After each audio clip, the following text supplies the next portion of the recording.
வாழ்க வையகம், வாழ்க வையகம், வாழ்க வளமுடன். குரு வாழ்க, குருவே துணை. பிப்ரவரி 15. இன்றைய வேதாத்திரிய சிந்தனை. வெற்றி பெற வழி.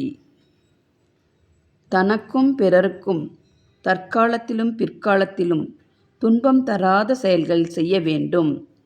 கூடுமான வரையில் பிறருக்கு உதவ வேண்டும். இதுவே வேதங்கள் மற்றும் புராணங்களின் சாரம் ஆகும். ஏதோ சந்தர்ப்பவசத்தால் பிறருக்கு துன்பம் வந்துவிடுகிறது.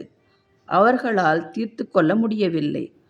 அப்போது இயன்ற வரையில் நாம் அப்படிப்பட்டவர்களின் துன்பத்தை தீர்க்கிற போதும் அதனால் நமக்கு துன்பம் வந்துவிடாமல் பார்த்து கொள்ள வேண்டும்.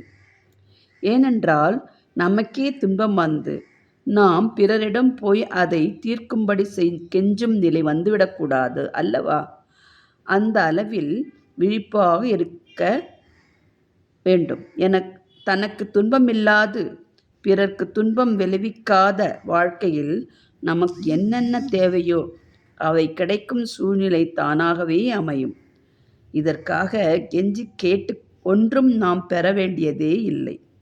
எந்த இடத்திலே, எந்த காலத்திலே, எந்த நோக்கத்தோடு எந்த செயலை நீ எவ்வளவு திறமையாக செய்கிறாயோ அதற்கு தகுந்தவாறே உனக்கு விளைவும் தரும், வெற்றியும் வரும்.